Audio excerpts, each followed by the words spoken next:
Всем привет! Вроде бы наш уже прямой эфир начинается. Пока все добавляются, я надеюсь, вы потом сможете посмотреть повтор. Хотелось бы рассказать про проект немножко, ну и сначала о себе и о проекте. С вами на связи местное отделение Лиги молодежной политики при Аграрном университете. Мы запустили новый проект, назвали его «Обучение в БГАУ», то есть в Аграрном университете. И в последующие дни мы хотим для вас, для абитуриентов, тех, кто планирует к нам поступить, или те, кто рассматривает наш вуз для дальнейшей перспективы, так сказать, проводить какие-то полезные эфиры с деканами факультетов, ну а также и по возможности со студентами, с активистами. Почему? Потому что студенты не у всех студентов есть возможность. На данный момент все студенты проходят практику, поэтому с этим чуть-чуть сложновато. Я приглашаю нашего... Ильгиз Галямович пока не зашел. В общем, сегодня мы прямой эфир проводим с факультетом агротехнологии и лесного хозяйства. Первый факультет, с которого мы начнем. И я вот жду, пока Ильгиз Галямович зайдет. Что-то я и сам заговорился. Скажи, пожалуйста, вот меня как слышно хорошо? Видите ли вообще меня? Поставьте плюсик, если меня слышно и видно хорошо. Так. Жду от вас обратной связи. Я попробую отправить Ильгиз Галямовичу приглашение еще раз. Ага, вот так вот отправили. Классно, хорошо. Ага, люди начинают присоединяться. Очень классно, очень классно. Скажите, пожалуйста, вот все ли вот те, кто присоединились, Мазитова, да, 94, Lonely Resident, вот все ли абитуриенты или кто вообще уже учится, или студент аграрного, или напишите в комментариях. Так, Ильгиз Галямович что-то пропал. Попробуем еще раз. Так, пригласить.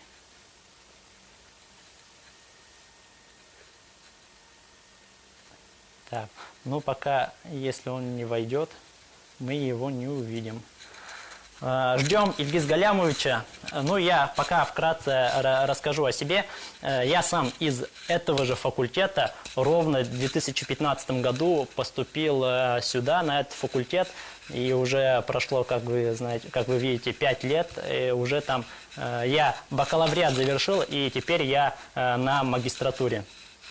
Так, Ильгиз Галямович пока все еще не заходит. Ждем Ильгиз Галямовича. Так. Сейчас попробуем еще раз отправить приглашение. Ильгиз Галямович на самом деле на связи.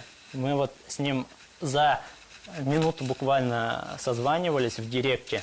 И вроде бы все было хорошо, все было слышно, все было видно. Поэтому пока ждем. А вот все, Ильгиз Галямович присоединяется. Я приглашаю.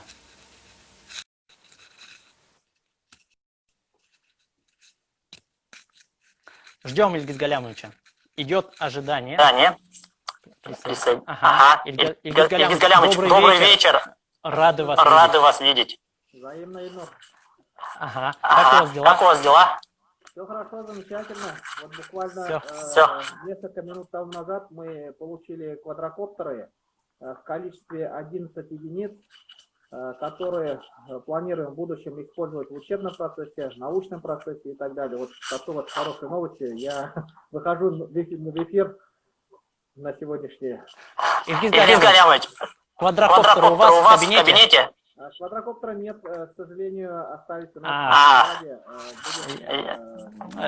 Я просто думал, что у вас показать сразу зрителям. К нам люди присоединяются, уже 10 человек нас смотрят. Я вот хотел бы напомнить. Друзья, мы запустили новый проект местное отделение Лиги молодежи политики при Аграрном университете. Называется «Обучение в БГАУ». Вот сейчас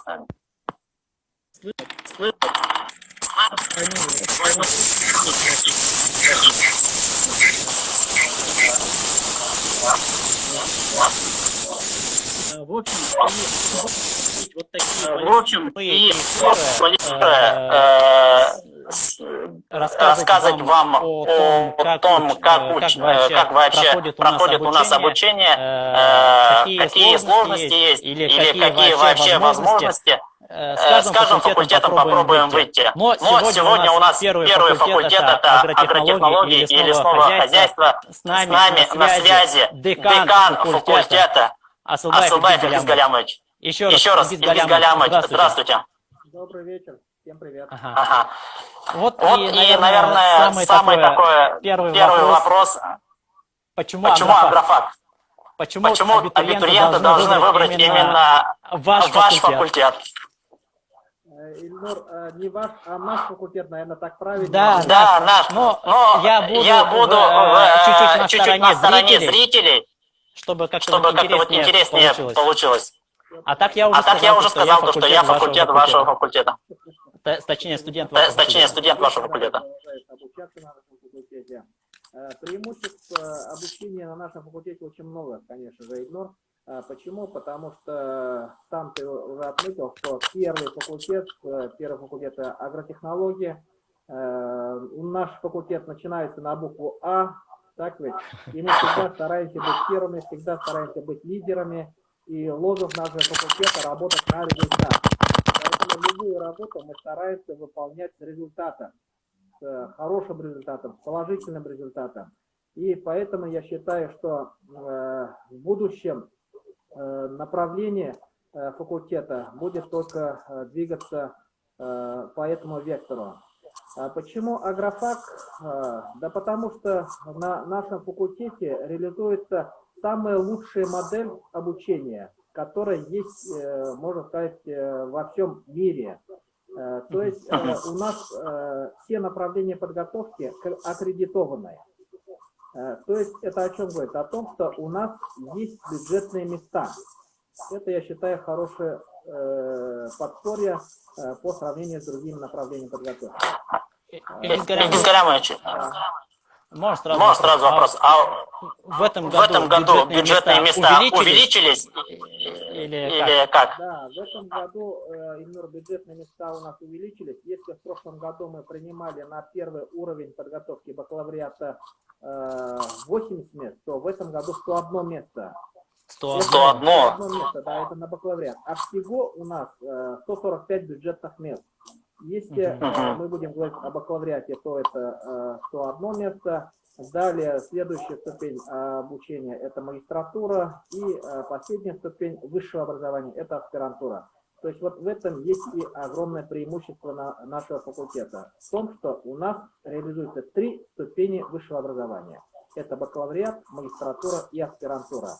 То есть человек, если поступит, точнее абитуриент поступит в стены нашего университета, а именно наш факультет, то он может выйти из стен факультета кандидатом наук или же доктором наук. Есть, да. Хорошо. А зачем доктором наук быть? Что это дает? Зачем быть доктором наук? Для того, чтобы в первую очередь, конечно же, самоубедиться, что он это может. Так ведь? Во-вторых, сегодня вот посмотрите, всех руководителей районов, всех руководителей различных партий, да, руководителей разных предприятий. И все они имеют определенную ученую степень. Либо это кандидат наук, это доктор наук. Так ведь? Это дает право самоутвердиться в первую очередь. И, во-вторых, доказывать то, что вы лучше всех. Если доктор наук, то есть в будущем и перспективы. Перспектива для дальнейшего роста, для карьерного роста и так далее. То есть, я думаю, это хороший задел будет. Ага, понял. И следующий такой вопрос. Я знаю, каких специалистов готовят наш.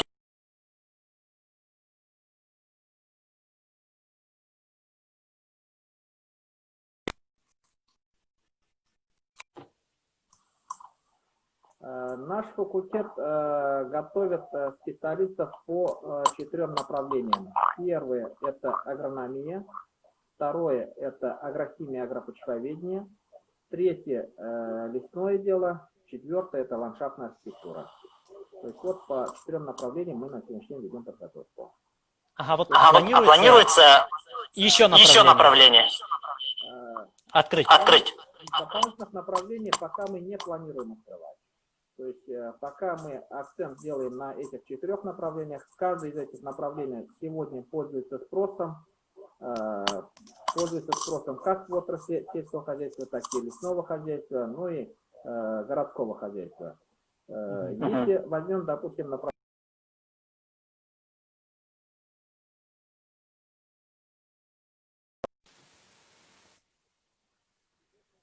хозяйства спрашивают агрономов. Вот буквально сегодня состоялась вот защита выпускных работ, где защищали работы наши бакалавры. Приехал заместитель главы администрации Мишкинского района специально для того, чтобы увидеть наших выпускников и пригласить их к себе на работу. Он приглашает к себе агронома в управление сельского хозяйства. То есть это государственная муниципальная служба. Также есть и другие хозяйства. Эконива, да, в Белебейском районе, это крупный холдинг. Есть СПК имени Калинина в Стрельтамакском районе у Николая Анатольевича Коваленко. Там вот наши ребята тоже сегодня проходят практику, и причем трудоустраиваются и работают. Есть другие. Я как раз там попал. А вот, кстати, да, ты там видишь, из первых уст можешь сказать об этом. Так вот, Нуриманский район приглашает главным агрономом в администрацию. Потом в Уфимском районе Цурюпа хозяйство тоже приглашает. Поэтому сегодня как бы вакансии есть, и работодатели хотят видеть настоящих специалистов. И готовы им предоставить не только заработную плату, предоставить и условия жизни, то есть обеспечить жильем, далее предоставить услуги транспорта для передвижения и так далее, и так далее. Вот если затрагивать эту тему, вот смотри, Ильнур, где лучше подняться по карьерной лестнице, где нехватка кадров или где избыток кадров? Конечно, где нехватка кадров. Если сегодня молодой специалист придет на село, начнет работать, покажет, реализует себя, то он быстро поднимется по карьерной лестнице, так ведь?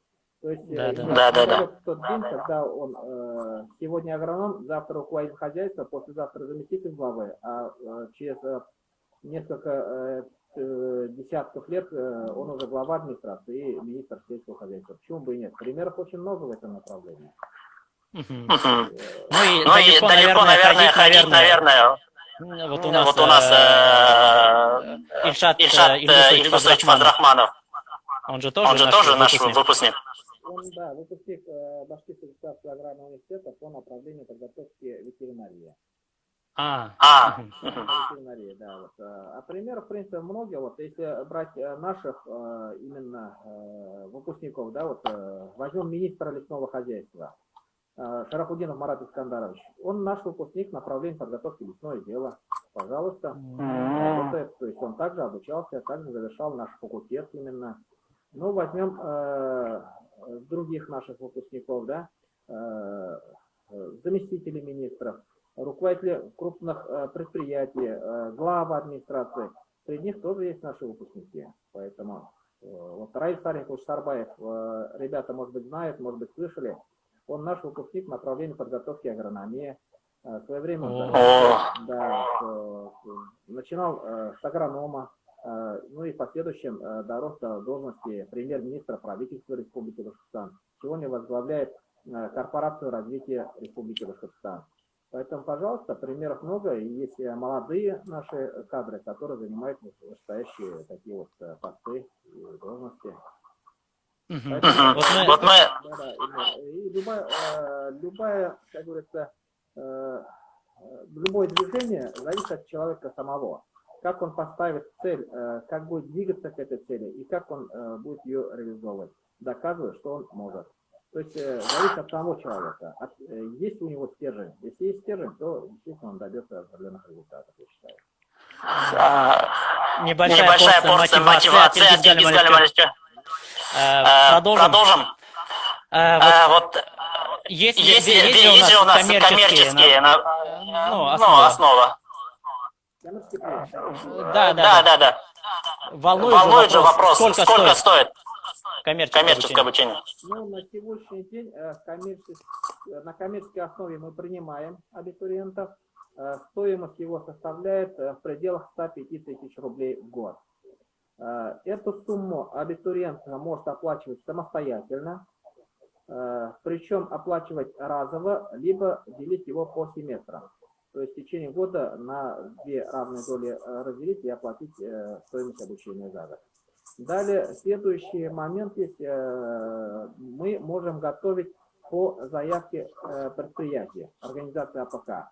То есть в этом случае организация оплачивает учебу абитуриента, и при этом хозяйство, организация получает субсидию в объеме 90% потраченной суммой. То есть государственная поддержка есть для именно подготовки специалистов на коммерческой основе. А как Как получить вот эту программу? Но в этом плане проблем нет. Нужно всего лишь подобрать организацию, где наблюдается нехватка кадров, и хозяйство направляет его и составляется договор. Договор между организацией и университетом, и производит уже оплату за весь период обучения. И после чего организация АПК подает документы на субсидирование, наше родное Министерство сельского хозяйства, и оттуда она получает субсидию в объеме 90%. Допустим, если 105 тысяч рублей стоимость обучения составляет, грубо говоря, 92-93 тысячи, эти деньги возвращаются из государства хозяйства. И получается, хозяйство тратит всего лишь порядка 10, 11, 12 тысяч рублей за учебу. В этом случае стипендия будет? То есть хранится или... Нет, конечно, студентам, к сожалению, стипендии не выплачиваются государством, но при этом хозяйство может поддерживать. Хозяйство может выплачивать ему стипендию в определенных размерах за результаты учебы, за другие показатели, но при этом студент, который обучается на коммерческой основе, может претендовать на именные стипендии, которые есть у нас в университете. Если говорить о нашем факультете, то есть именная стипендия по лесному направлению, куда включается 2 направления, это ландшафтная архитектура и лесное дело, именная стипендия Абдулова. И вторая стипендия, куда включается агрономический блок, это агрономия направления подготовки и агрохимия, агропочвоведение. Здесь именная стипендия Усманова, где выплачиваются ежемесячные стипендии в течение года в объемах от 2,5 и более тысяч рублей ежемесячно. Раз уж заговорили про стипендию, какую максимальную стипендию может получить студент? На сегодняшний день студент может получить несколько видов стипендий. Первая стипендия – это академическая, за успеваемость в учебе. Она составляет порядка, сейчас вот я у себя записал буквально несколько моментов, 2300 рублей. Вот академические стипендии на сегодняшний день составляют. Это академическая государственная, правильно называется. Вторая стипендия – это государственная социальная. Стипендия, она начисляется на основе справки госсоцпомощи, то есть по-другому называется малоимущие студенты. То есть если студент, который обучается у нас, является малоимущим, то в этом случае ему начисляется стипендия в объеме от 2700 рублей до 3100 рублей. И на основании этой же справки госсоцпомощи о том, что он является малоимущим, да, можно получить государственную социальную в повышенном размере. В этом случае он должен сдать сессию своевременно и на положительные оценки. То в этом случае у него плюс к той стипендии будет 7500 рублей. Вот такие виды стипендий. Есть еще государственная академическая в повышенном размере за учебу, за научно-исследовательскую работу, за культурно-творческую работу, за спортивную работу. В этом случае также выплачиваются дополнительные стипендии от 2700 рублей до 6700 рублей. Но вот если в общей сложности все эти виды стипендий объединить, то получится не менее 12,5 тысяч рублей может получить студент, обучающийся.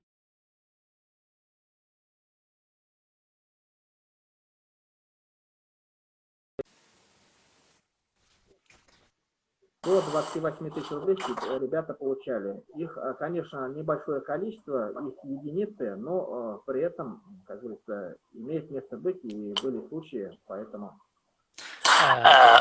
Добавлю. Я сам получал максимум 20 тысяч рублей 4 месяца подряд.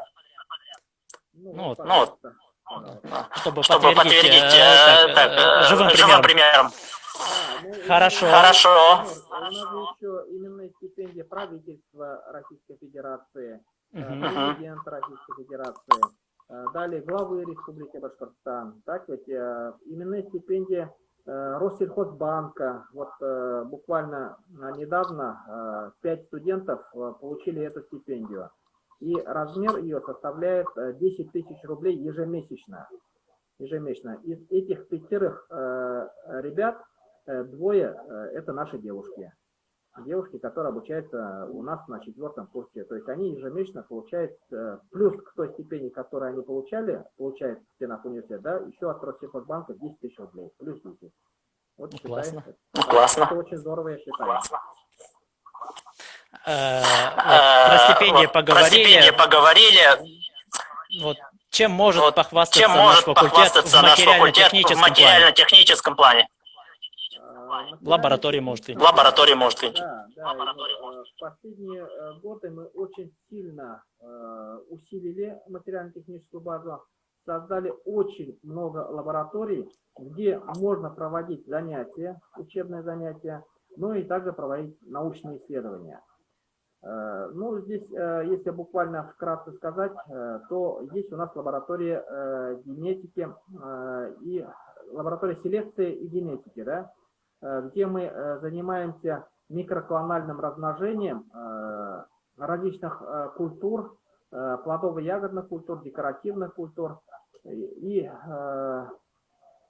ведем не только размножение меристемное, то есть получаем безвирусный материал, но и также выводим скороспелые сорта, то есть ускоряем селекционный процесс, используя вот эти вот технологии. Есть у нас лаборатория по полимеразно-цепной реакции, есть лаборатория по иммуноферментному анализу, то есть вот в таком плане работы проводятся.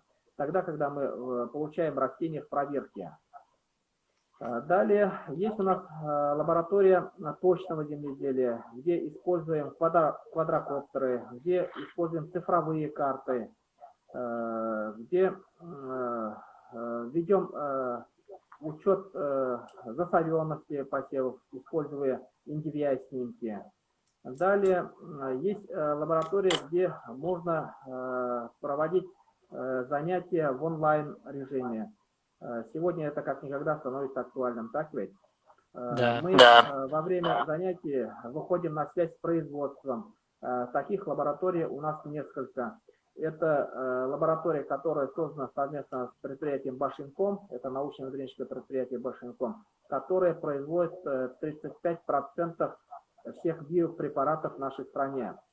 То есть во время занятия преподаватель объясняет тему, теоретическую часть, потом выходим на связь с производством, и производственники объясняют эту же тему с точки зрения производства. И таким образом закрепляются эти знания уже в двойном размере. Есть лаборатория с кукурузокалибровочным заводом «Кубань». То есть кукурузокалибровочный завод «Кубань» вышел на нас и создал лабораторию в стенах Башкирского государственного аграрного университета, а именно на нашем факультете. То есть не на Кубани они создали кубанском завод, а создали у нас именно, понимаете? То есть это говорит о том, что они хотят с нами работать, работодатели, производственники, и двигаться в этом направлении, двигаться во внедрении этой культуры на наших полях. Пока не забыл, задам вопрос. Микроклональное размножение. Я извиняюсь за такой звук. Можно ли студенту заняться деятельности. Например, купить дорогие цветы в магазине, прийти к нам в лабораторию и клон создать и продавать. В принципе, Ильнур, это можно. Любая инициатива, которая исходит от студентов, она у нас поддерживается. Независимо от того, на каком курсе обучается студент, на каком уровне, на каком направлении. То есть любая инициатива у нас поддерживается. Действительно, это направление очень интересное, где можно заниматься клонированием растений. Вот мы говорим, что клонировать человека нельзя, клонировать животных нельзя. Да, клонировать растения, пожалуйста, то есть закон позволяет это.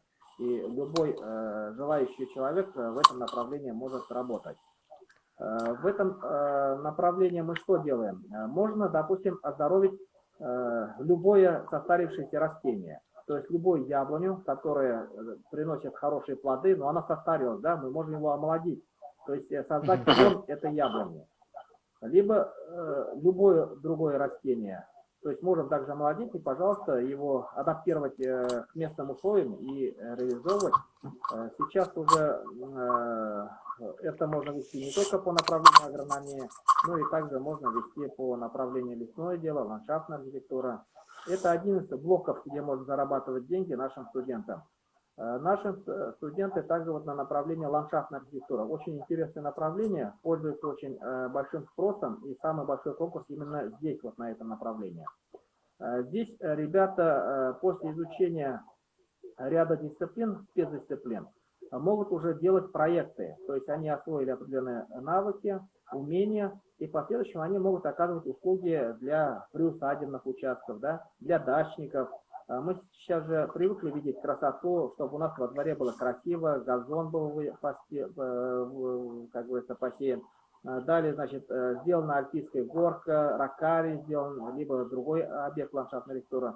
Вот в этом плане наши студенты уже практически на третьем курсе могут уже зарабатывать, оказывать услуги, зарабатывать деньги, а в последующем открывать свое индивидуальное предпринимательство и, как говорится, работать на себя и также работать на предприятии каком-нибудь. То есть он может работать днем на предприятии, вечером прийти и делать проекты. То есть уже двойной доход получается. То есть зарабатывать при этом использовать лаборатории вуза. Ну, в принципе, почему бы и нет? Это можно использовать, как говорится, таких у нас препонов нет в этом отношении. Самое главное, чтобы человек развивался в лучшем плане. Ну и она, конечно же, чтобы не мешала учебе. Если с учебой у нее все в порядке, пожалуйста, может зарабатывать. Если бы я знал, я бы давно этим занялся. Хорошо. Илгиз Галямович. Тем более мы открываем еще научно-консультационный садовый центр. Буквально с начала июля месяца, я надеюсь, что он у нас уже заработает. Где можно также притворять все идеи, мысли в жизнь. Это вот на Айской. Да, как раз это на Айской, на остановке Айской со стороны магазина Байрам или как там. Там типа лавка будет? Нет, там будет павильон, где-то 50 квадратных метров, где можно оказывать консультационные услуги как по ландшафтному дизайну, так и по агрономии, по посадке, по посеву различных сельскохозяйственных культур, по посадке картофеля, по уходу за овощными культурами, за плодовыми культурами и так далее, и так далее. То есть здесь вот как раз можно будет тоже зарабатывать деньги. Поняли. Студенту заработать можно. Чем еще заняться в свободное время? В свободное время наши студенты могут заниматься в Центре эстетического воспитания, где они занимаются в различных кружках, начиная от бальных танцев, заканчивая народными танцами, хореографией и так далее, и так далее, и так далее. То есть очень широкий спектр, где они могут реализовать себя, и после того, как они, значит, закончат это направление, они получают удостоверение, диплом Центра физического воспитания по тем направлениям, по которым они занимались. Также в свободное время можно заниматься спортом. У нас реализуется более 32 видов, то есть культивируется более 32 видов. Начиная от игровых видов спорта: волейбол, баскетбол, гандбол, футбол, заканчивая различными видами борьбы, и гиревой спорт тоже есть, то есть все есть. Ребята у нас занимаются в этих секциях активно.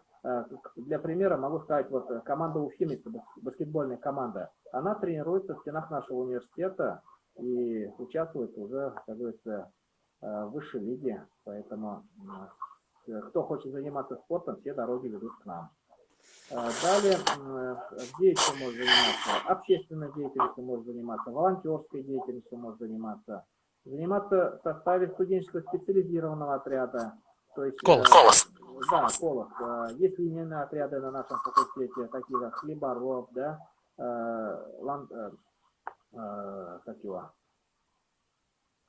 убойная сила, где наши студенты в процессе учебы во время практик могут выезжать не только за пределы нашего вуза, но и также за пределы республики, в республику Крым, Краснодарский край, Воронежскую область, ну и, естественно, хозяйство нашей республики.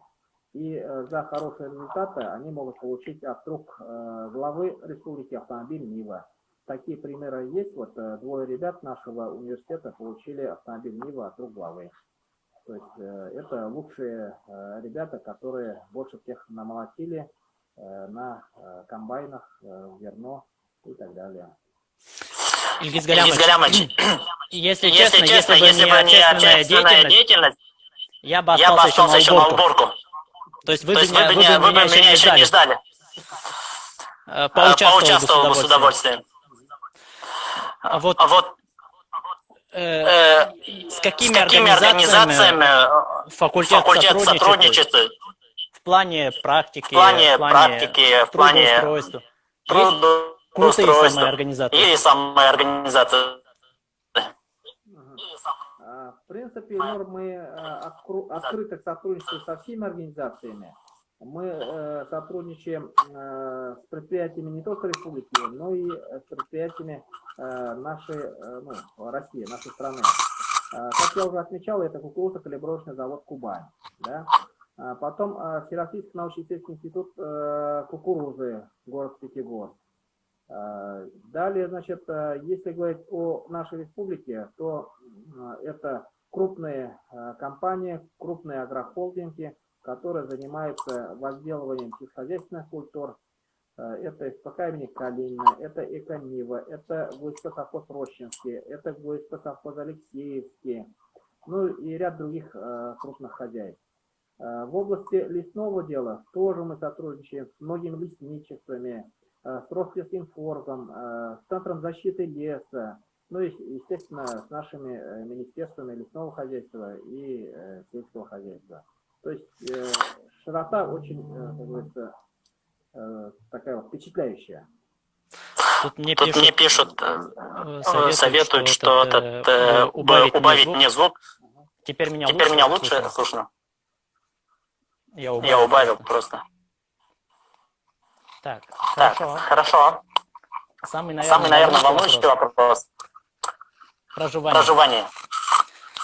Насколько общежитие далеко от вуза? И вообще какие условия? В этом плане, Ильнур, у нас очень здорово то, что у нас есть общежитие. То есть наш факультет проживает в отдельном общежитии, которое находится на Революционной 76/1, где все студенты обеспечены жильем, проживают в двухкомнатных, либо в трехкомнатных, номерах, скажу, будет, наверное, красиво, где имеется, значит, размещение у них секционного типа, на этаже 8 комнат, 8 комнат, из них 4 двухместные, 4 трехместные. Также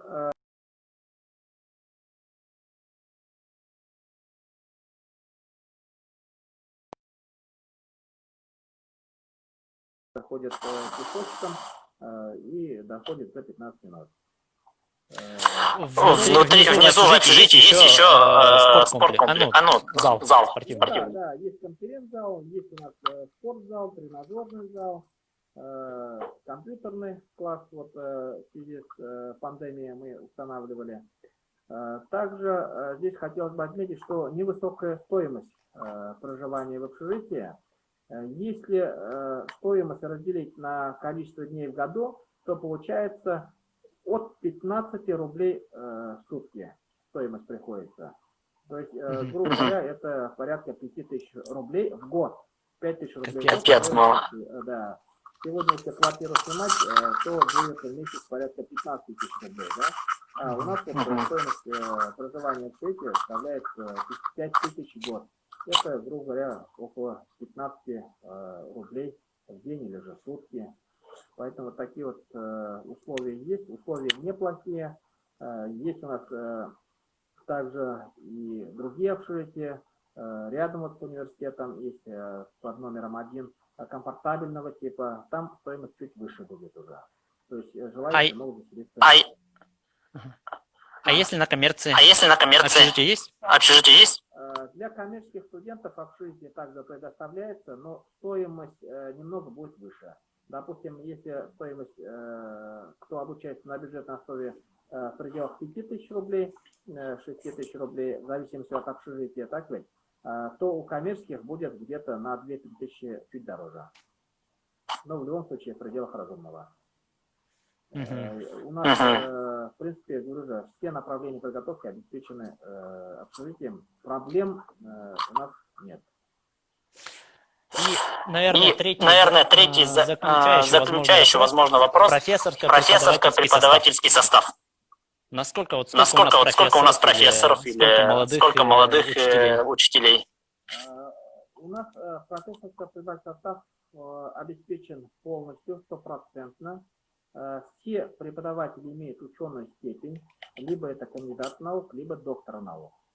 Если говорить о возрастном цензе, то самому молодому преподавателю, то есть в иерархической такой вот системе, самая начальная стадия – это ассистент, должность ассистента, то самый молодой у нас 26 лет. 26 лет – это ассистент, который работает у нас на факультете. Но самые пожилые, самые опытные, самые мудрые, то им 70 лет. 70 лет. У нас работают доктора наук, это известные профессора, которые знают не только у нас в республике, знают и в Российской Федерации, но и за рубежом тоже. Это вот профессора Ильгиз Кавич Хабиров, это Рафаэль Ришатович Исмагилов, это Владимир Федорович Коновалов, Светлана Ивановна Коношова. То есть вот это свет, это наши корифеи, на которых мы стараемся равняться. Они являются примером для подражания. Мне кажется, студентам нашим повезло, что есть такой мощный профессорско-преподавательский состав. Позавидовать можно. И вот самый главный плюс, который мы с вами упустили, попробуйте догадаться.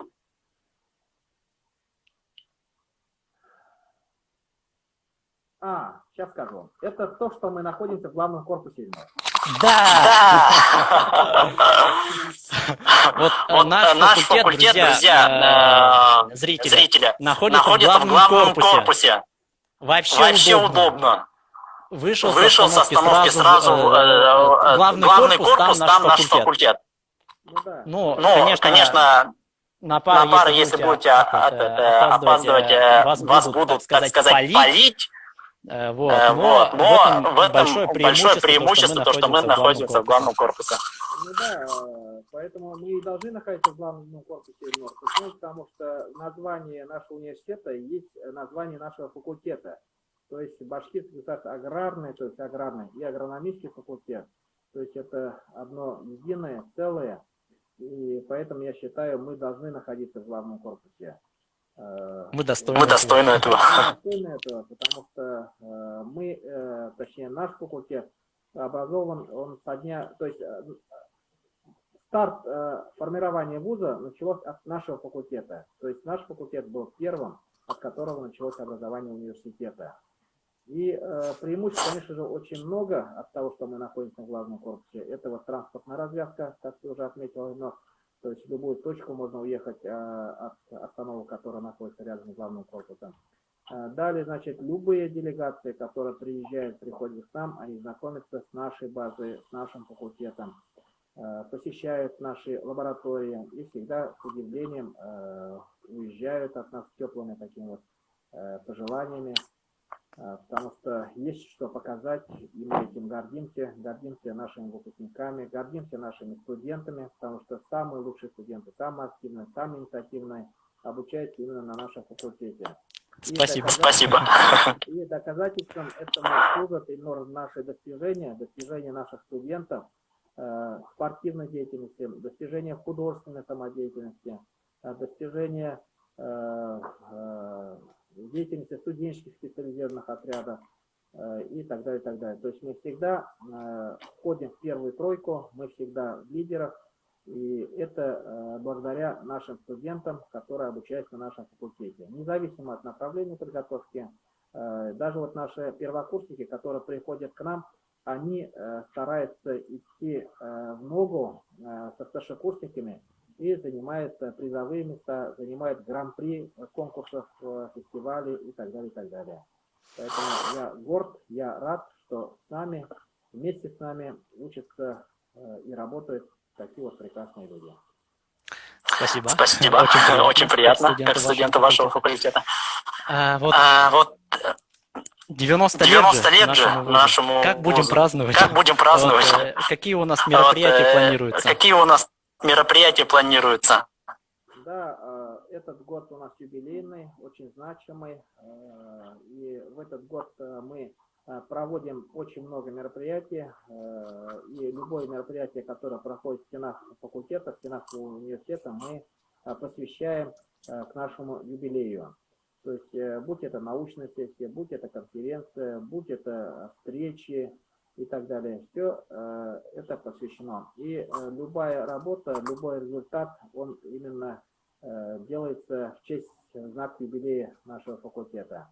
Но все мероприятия юбилейные, конечно же, у нас запланированы на осенний период, на октябрь-ноябрь месяце, когда на полях будет убран урожай, будет когда у нас обильный стол. Вот тогда мы планируем отметить наш юбилей, пригласить руководителей, пригласить выпускников, которые закончили наш факультет, наш университет, и будем с ними встречаться, беседовать, ну и радоваться успехам, достижениям. Хорошо. Всем, друзья, информация о юбилейных мероприятиях мы будем выкладывать в социальных сетях. Есть у нас Инстаграм, Агробасау, да, есть у нас группа ВКонтакте. Будем выкладывать всю актуальную информацию, которая касается нашего факультета и, в частности, юбилейных мероприятий тоже. Поэтому подписывайтесь обязательно на аккаунт нашего факультета. Агро, нижнее подчеркивание, БСАУ.ру вроде, или просто БСАУ. Вот, в основном все новости идут оттуда. И подписывайтесь также вот на наш аккаунт ЛМП РБ, нижнее подчеркивание, БСАУ.ру. Просто следите за новостями, у нас планируется еще дальше интересные эфиры. Ильгиз Галямович, пожелания нашим абитуриентам и, наверное, на этом завершим. Спасибо, Ильнур. Нашим абитуриентам я хотел пожелать, конечно же, успехов, удачи во всех их начинаниях, чтобы они не зацикливались, не останавливались на достигнутом, не боялись, шли вперед и только вперед. А мы, в свою очередь, будем поддерживать всех абитуриентов, которые придут к нам, и я надеюсь, что мы их увидим в числе наших студентов. Поэтому до новых встреч, мы вас ждем, приходите и будьте в лидерах. Ильгиз Галямович, спасибо большое за то, что вышли с нами в прямой эфир, рассказали, поделились интересной информацией о нашем факультете. Мы с вами завершаем прямой эфир, а именно Ильгиз Галямович с вами. Если здесь у нас в данный момент смотрят студенты нашего факультета агрофака, я прошу попробовать отправить мне приглашение на прямой эфир, а попробуем с вами тоже поговорить. Пока мы прощаемся с Ильгиз Галямовичем. Ильгиз Галямович, спасибо. Удачной приемной комиссии. Спасибо.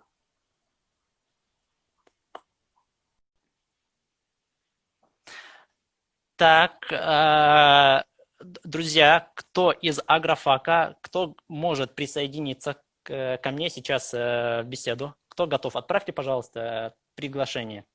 Оля Федосова. Оля, привет. Ты, если здесь нас смотришь, дай, пожалуйста, знать.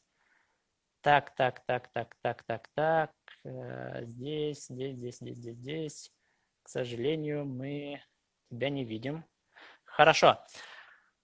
Друзья, ну тогда мы завершим на этом наш прямой эфир. Всем большое спасибо. Следите за нашими новостями на нашем аккаунте. Следующие эфиры будут уже с другими факультетами. С вами был Ильнур, это я председатель местного отделения Лиги при Аграрном университете. Встретимся с вами завтра или послезавтра, я не знаю, как решится уже по плану. Следите за новостями. Всем пока. Спасибо, что смотрели, и извините, что у меня вот с этим проблемы были со звуком. Постараюсь на следующий раз уже наладить. Всем пока, всем спасибо.